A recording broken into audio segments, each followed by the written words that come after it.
Where do I even begin? Let's just say there have been a lot of tears shed. When my dad was young, he would kiss just about anybody, except maybe his sister. But when he got older, there was only one woman for him.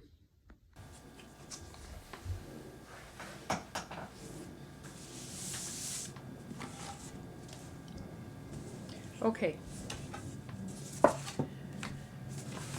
I'm the teacher, eh? Take it easy. I can't. Okay. Just have fun with it. Yeah, okay.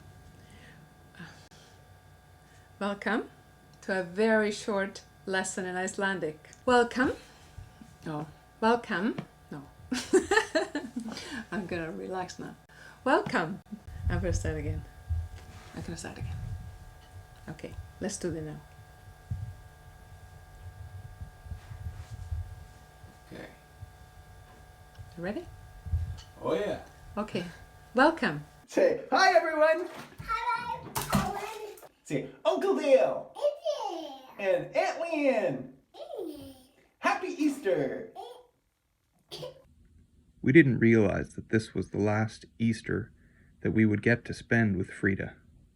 You have first choice. Oh my God, I don't think I will be able to. Oh, Frida. Okay, I picked this one for me and this one for Frida. So. She was suffering terrible back pain and had been staying in bed for days on end. We got her a new chair for the living room, and it was a success. She started calling it the miracle chair. And it really was, because we could hang out with her in the same room again.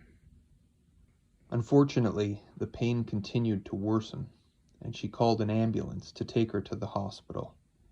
The doctors found that a metastasizing cancer had damaged her spine.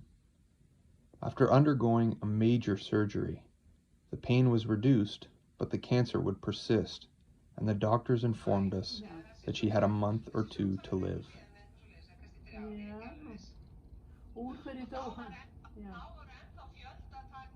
This is my mother, and she grew up in Iceland, on the south coast in a place called Rangárvallasýsla. This is her with her mother, and her mother's mother with her mother. Now I know that's a lot of mothers, but hey, you've got to listen to your mother. Also important to know if Icelandic is written using the English alphabet, the thorn is always changed to th, as in the name Thor, which becomes Thor in English. And the eth is always changed to d. So Frida will become Frida in English.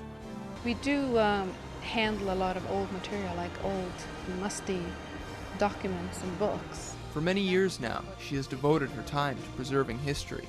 The strange thing is, it's not her history.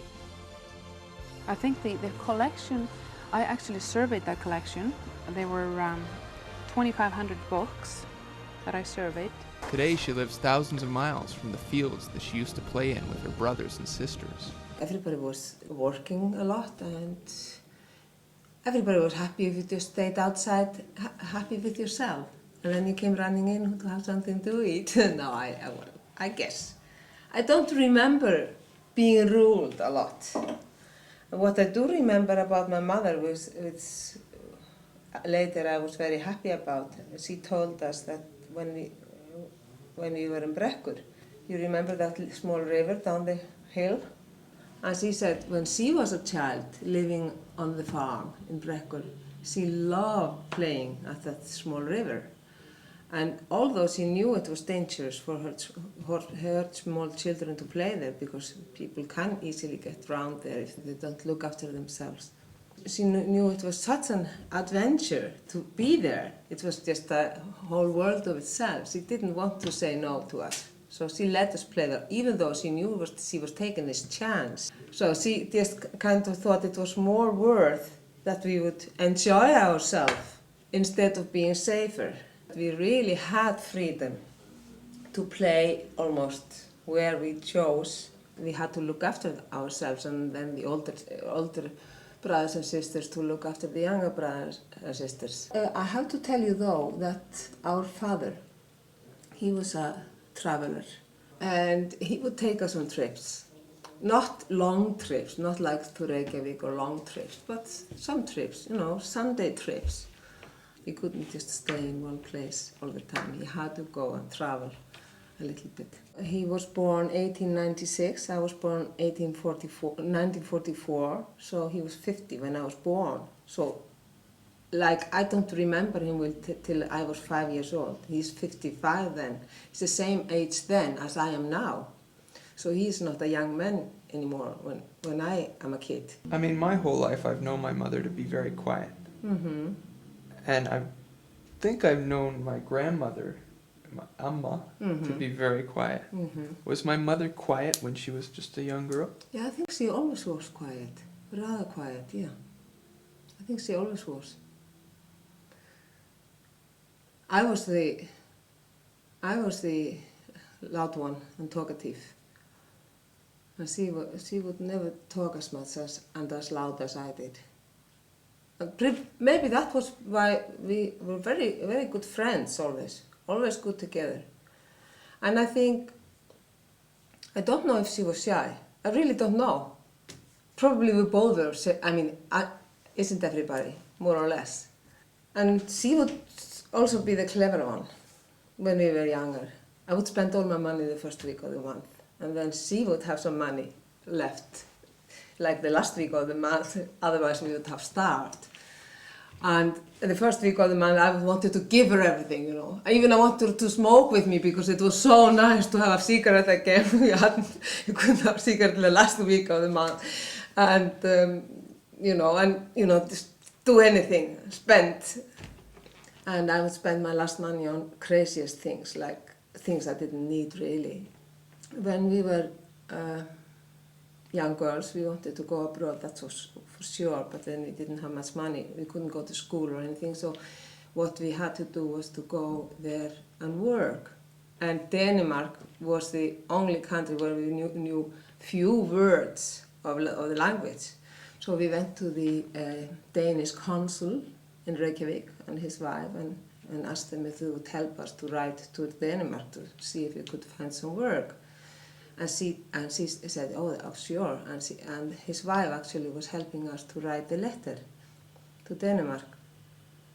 And she said she wrote it to a lady who lived in Denmark and sometimes hired girls to work in her big home.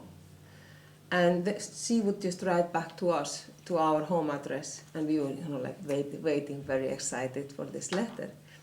And finally came the letter. And as we were coming home from work, and we would run upstairs and sit down to read it together. And we started reading, and it was a bit hard because we didn't know Danish so well, so we started reading down. And we were about this far down and understood everything, more or less. And we realized it was English, not Danish. And then we didn't understand anything after that. As I remember, this was very funny. But it told me though, there are a lot of words that are similar, and because I believed it was Danish, I would understand it. But in the end, we didn't go there, so we decided to after that, since we could read that much English, to go to London instead. I remember once while we were in London, I think it was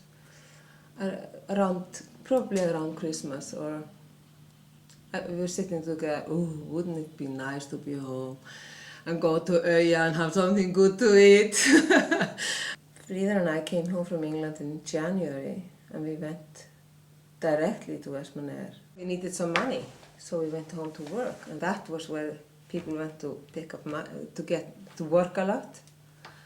And though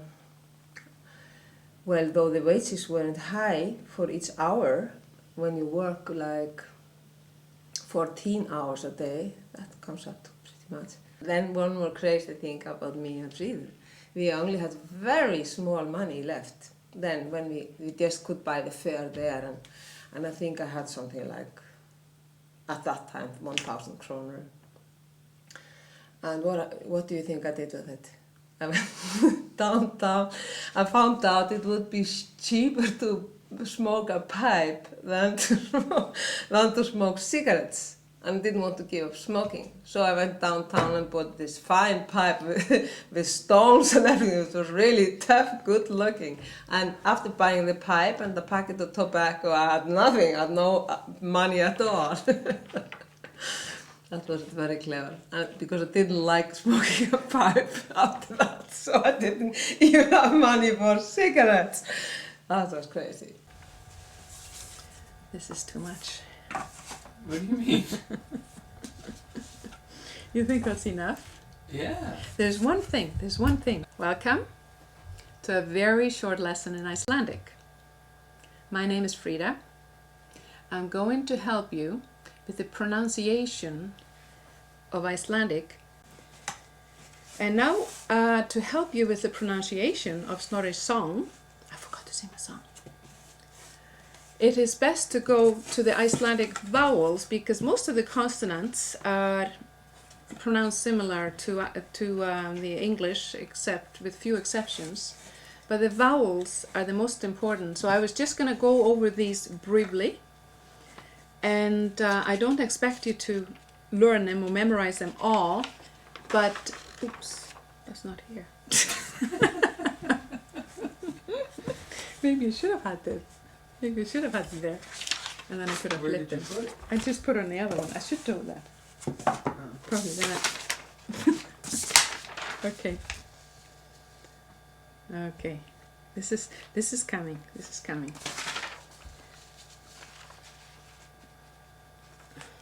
But, okay, and this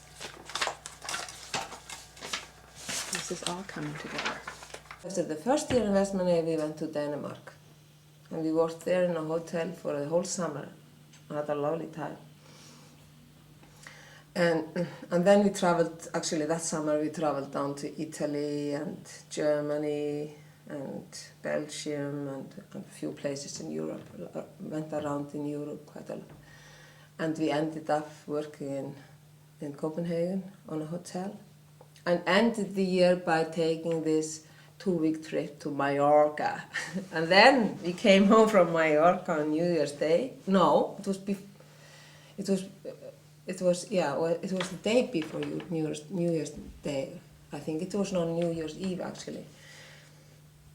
And then the temperature in Mallorca was, I can remember, 20 degrees when we left, and it was 15 below here when we came, so that was a big difference. And then we went, spent New Year here, and we went again to Vestmannaeyjar, and that was the year your mother met your father. We didn't hear much about his escapades, because when he was in Toronto we didn't hear. He just used to fly by the seat of his pants, and he said he was just lucky to survive it. He was. We knew he was like that though, but what could you do? Couldn't tie him up. I felt like it. And when we saw the last of him when he went to Europe, I wasn't entirely unhappy about it either. And then he headed up to Iceland because he couldn't find work in the other countries. Vestmannaeyjar, he wound up there working in that fish plant. And he slipped into the hold of a ship too, and very nearly wasn't able to get out either. In the one cabinet that was moved to our apartment are all the letters he sent us from Iceland. That should make a very good film. Dear Mom and Dad, I wrote to you just a few days ago, but a lot has happened since then. I got a job. I worked for 15 hours today loading fish barrels into a supply ship. This is quite an amazing society that I've gotten myself into, and there seems to be only one class of people here, fishermen.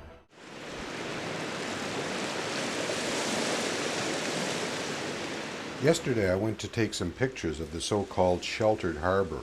My proposed view turned out to be that of a 20-foot wave crashing over my head. I had to pick myself out of someone's herring nets and then clean the salt water out of my camera. Oh well, at least I have free room and board. It's 3 to a room over the factory. It's tight, but it's comfortable. Oh yes, there were a few guys together. They were working on the same fish factory as us. And your father was actually there for the same purpose as us, to get some money. It was known about, in Europe, that you could go to Iceland and work in a fish factory from January to April and make so much money. Of course, you don't spend much money when you're working all day, so you just collect the money that you get. And you know how the Saturdays were when we were working? We would get up and start working, and then we had a lunch break between 12 and 1, I say. And then we would wash our hairs and put the curls in, and then a cloth over. And then probably in the coffee break we would iron the clothes you're gonna wear and brush the shoes. And then came the evening break, and we would take out the curls and have everything ready. Everything was ready. And then when we were finished, we would wash in the clothes and go to the dance. That was nice. I guess they would first have kissed after a dance. That's my guess. We probably were at the Höllin, where the big dance place was, and where everybody would go on Saturdays at least. And I guess that would have been the first romance.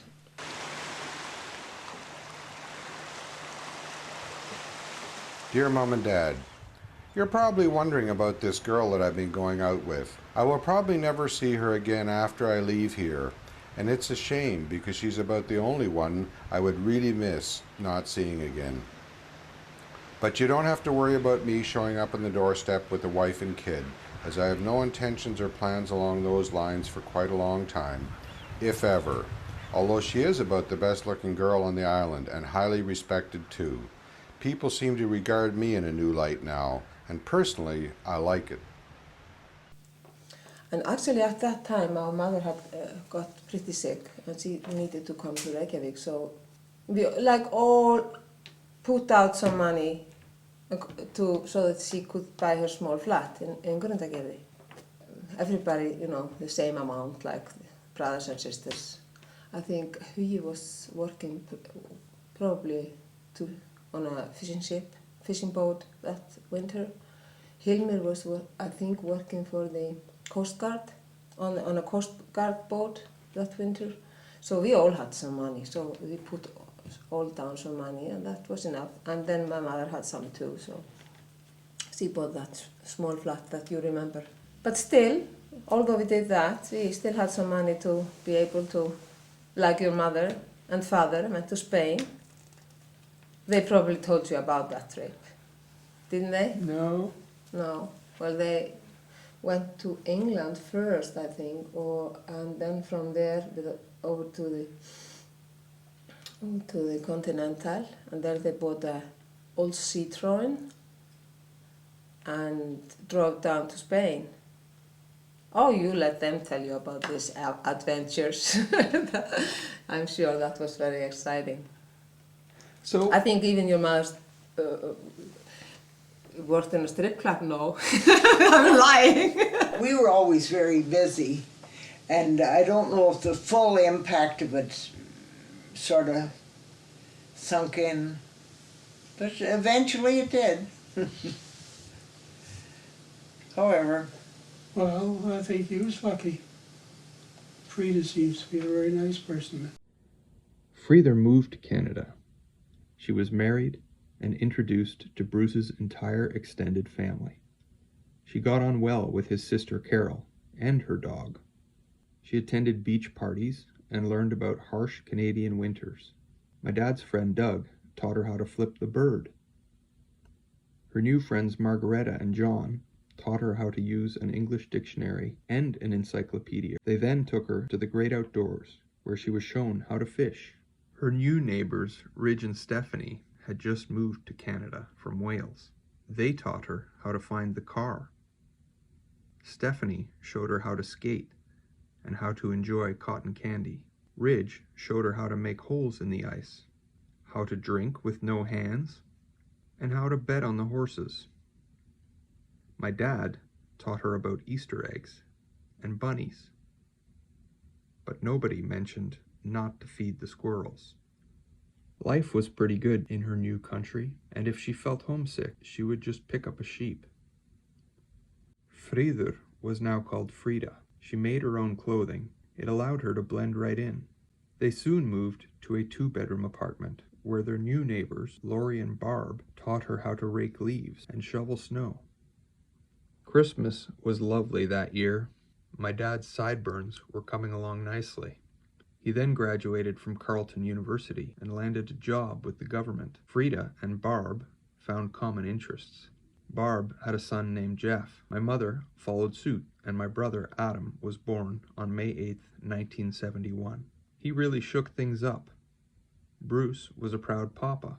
Frida and her new friend Carol were proud mamas. Jim and Carol had just had a son, Mark. He and my brother got along just fine. My Aunt Carol was happy to meet my brother. His grandmother was happy to make his acquaintance. Even the great-grandparents enjoyed his company most of the time.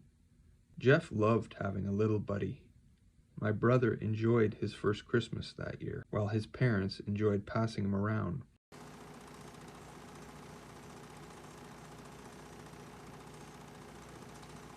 It appears that Frida was loving her new life in Canada. Meanwhile, back in Iceland, her sister Heiður had had a couple of daughters in her absence, Greta and Ella. It was time to use that passport and introduce Adam to his cousins. Þrúður had been busy too and had produced Sarah and Hekla. Adam met his cousins Helena and Siggy, his grandmother Margaret and her sisters Uya and Solla, his aunt Heiður and his uncle Hugi, his uncle Hilmir and aunt Lovisa, and their contribution to the family, Heiða. It was a proper homecoming, and my mom enjoyed every minute of it. Then it was back to Ottawa, for Adam to make new memories with his folks. Friður's sister, Heiður, came over to see how things were faring. Not bad, as it turns out. Adam's grandfather taught him about the universe, amongst other things. My brother was easy to entertain. All he really needed was a box buddy, or a slide buddy, like Tanya, whose parents Rod and Quiche had become fast friends of my parents. My brother would tell you that his life was going great, but that there was only one thing missing. Me! My dad was proud all over again. My grandmother introduced me to the lounge chair, my brother to wheels, and my mother to the world. She taught me about proper nutrition, and my new friends. The rest I kind of figured out on my own. I spent my first birthday at the cottage, and then it was off to Iceland. There I met cousins Alda and Helgi. He was 6 days younger than I, and still had a lot to learn. And Sarah and Hekla were happy to have Adam back in their gang. Back in Canada, Aunt Carol added Jess to the family. She was a good addition, almost as good as the red race car my grandparents added. Aunt Þrúður and Uncle Atlee came to check on us, and we were great, even if I did eat too much cake. At the cottage, we showed my parents' friends Bill and Barb a good time. My brother loved to play with me, but he grew a lot faster, and it was hard to keep up with him.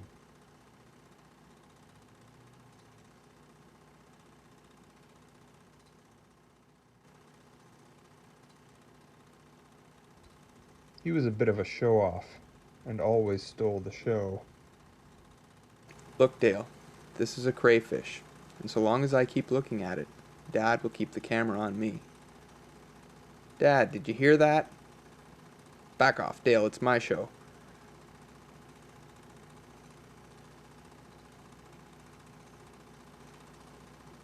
Can I see it? Nope, sorry. Yeah, it's great having your own show.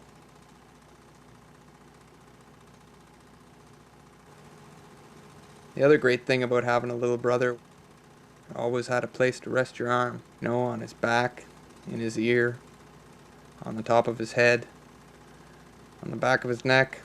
My parents said we were going on a road trip to the East Coast. It was a lot like being at home, except they had shellfish, blueberries, and amazing puddles. Then we were off to Toronto to slide, and then to the cottage so I could play with Tanya and her new sister Alana, while the adults did grown-up things. The world our parents provided for us was really amazing. I loved being their kid, even if I had to share them with my brother. Everything we did was an adventure, and Jess didn't want to miss any of the action. Those were good days. My dad was chillin', my mom was chillin', and we were chillin' too. Lori and Barb came up to the cottage. They brought their new son, Corey. He was my age, and we became best friends. It wasn't all fun and games. Sometimes things would break down, but Mom could always make the best of a bad situation. It was around this time that my mom's cousin Siggy came to visit. He was followed by my mom's mom, Margaret. We showed her some of the sights. She came with my cousin Sarah. In Iceland, Sarah didn't have frogs, warm lakes, or mosquitoes. In Iceland, they had sheep, wool shops, and adventure. Mom's family was all about picnics, driving through rivers, breakdowns, camping. It was exhausting. Hilmir and Lovisa had added a set of twin girls, Lilia and Ertla, to their clan. One of them couldn't even fit in the picture. When we got back to Canada, Ridge and Stephanie had a baby, Alex. Alex was like family, and she even dressed like us. Frida was a knitting machine. Aunt Carol married Alan, and Jess still couldn't win at a staring competition. Hecla was the next to visit us. We showed her how we make butter, work the fields, and go to the mountains. She had a good time and looked up to my mother. In Iceland, Mom's parents were happy to see us again. Uncle Hui and Aunt Thorun had produced Anna and Margaret. Frida went on more adventures, and when we got home again, Jess finally had a little brother, Greg. We would have held on to Mom forever, but she went and graduated from college and started a full-time job at the archives. Books that have something to do with Canada, whether it's about Canada, written by Canadian, published in Canada, something to do with Canada. So some of them are new, they're not all old books, they're new books too, because they're always adding to that special collection. So what they're trying to do is keep that collection as close to in the original, state or condition as possible. So we do very, very little work to these books. I mean, there's very little work that has to be done to these. These are really the worst of the worst. And they don't know what to do with it, because to treat the paper or to do something is so enormous. I mean, the work involved, that you have to sort of weigh that against, what is this worth? I mean, is it what is printed on the paper, or is it the actual artifact? Oh boy. They are not fun. Tape. It's awful. It's the adhesive that is gone dark and will damage the paper even further. But these are not fun things at all. She loved working at the archives and loved going home at the end of the day. She loved her co-workers, the side projects, and the parties. She joined a kazoo band that was well received. They celebrated their lives together and grew very close. It was bittersweet when she retired, but she was happy to get back to the things that she loved, like vacations with her sisters Thrúður and Heiður, blueberries, meeting up with old friends, time to make new friends, time to visit her parents' grave site, time to host her Icelandic family in Canada, time to do lunch, time to go sailing, I'm too sexy for my love. time to reminisce about the family reunion where her brother Hilmir won the best legs competition. Mom was a great driver and great at planning trips. She made sure to see her loved ones like Aunt Alla, Uncle Jonas, and Uncle Jon.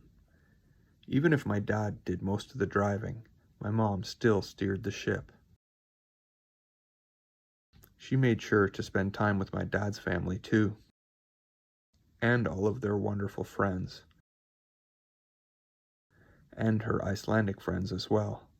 She even juggled both sides of the family as her Aunt Sulla is seen here with Frida's niece and nephew Jess and Greg. Jess and Greg are seen here years later with Frida's niece Greta and her daughter Heather. My mom juggled a lot of things. Can't do this. Is this was this an archives thing? Frida, try one to start. I have to do another one, do a perfect one.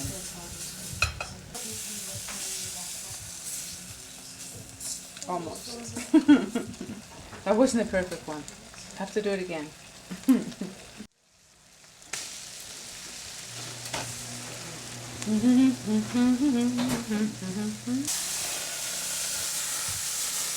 Eventually, we grew up. There were high school graduations, as well as university. There was some regression, but we were in good company. Margareta grew up, and her husband John, too. Her nephew Helgi grew up.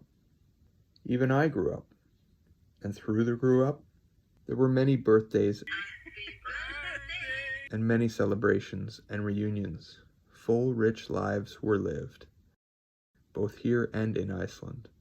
Along the way, her siblings had many grandchildren. Becoming a grandmother herself was a real blessing. Hold it up. Misha, Isidora, Alexandra. What are the names that we pick? I'll start. Tara. How do you like Isadora? This is Isadora. This is day 2 of being home. I stuck a soother in your mouth, Adam, when you were a baby. Here, shut up. Mom says you loved Making it. too much noise. Dale wouldn't You take loved one. it. You sucked on that. Dale would Make make you happy. Oh.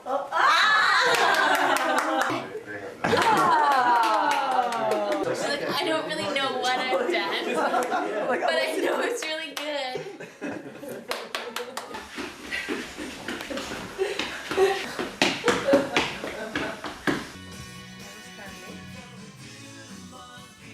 Dude, the monkey.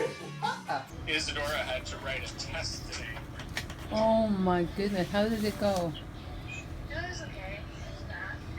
Geometry. Isadora always surprises me. She never complains. So your dad didn't tell me what was in Isadora's hair. Oh, bees. Oh, beads. Yeah, That looks pretty. lovely. You were so creative, Isadora. What was the name of it? Gavotte in G major.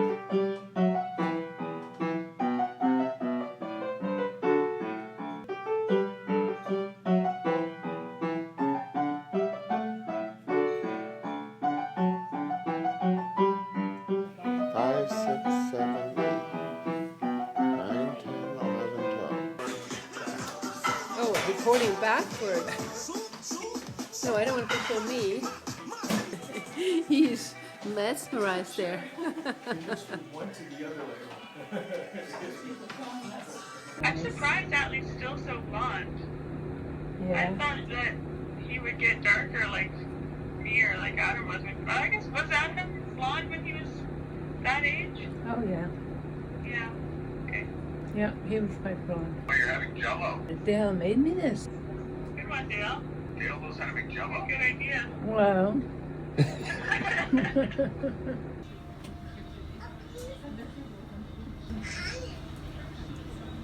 No, hi, Anna. Hi, Atlee. Mom, did you have a visit from Dad earlier too? Yeah, but I didn't stay away for very long. And do you know what Atlee said to me?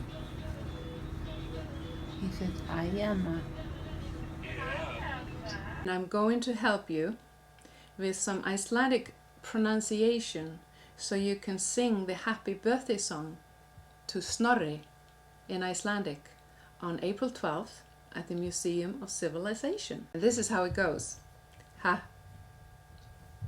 Hann á I better start again.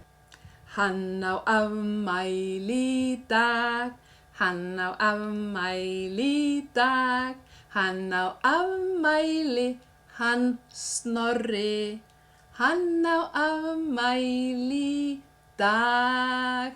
Hún á afmæli í dag, hún á afmæli í dag, hún á afmæli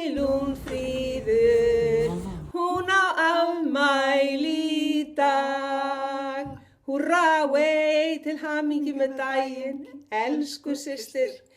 Við hugsum til þín í allan dag. Og alla daga. Og alla daga. Kveðja frá Íslandi. Hæ, elsku frænka mín. Mér langaði bara að óska þér til hamingju með afmælið, elsku Fríður frænka mín.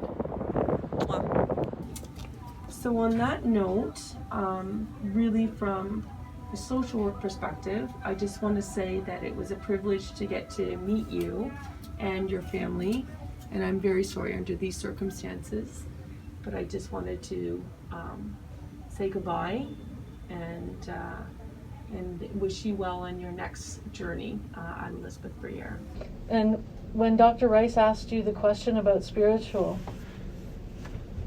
if you thought you were spiritual? I think I am if it is.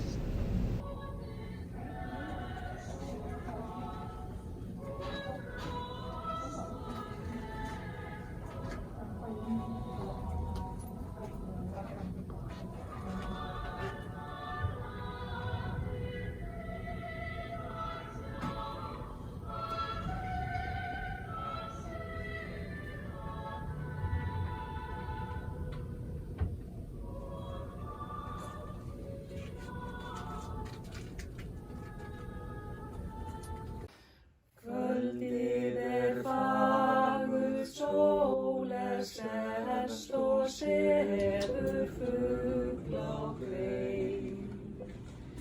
Við skulum koma vina mín og vera saman ein. Ég þekki fagran lítinn lund hjá læknum uppi foss, þar sem að glóa gullin blóm, þú gefur heitan koss.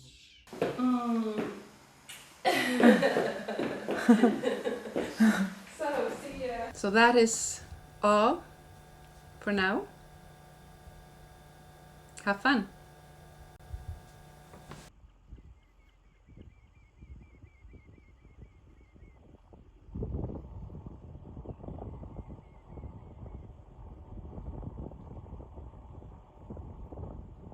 Sunnan yfir sæinn breiða, sumarilinn vindar leiða, auðalandið yfir heiða, þær opna skauta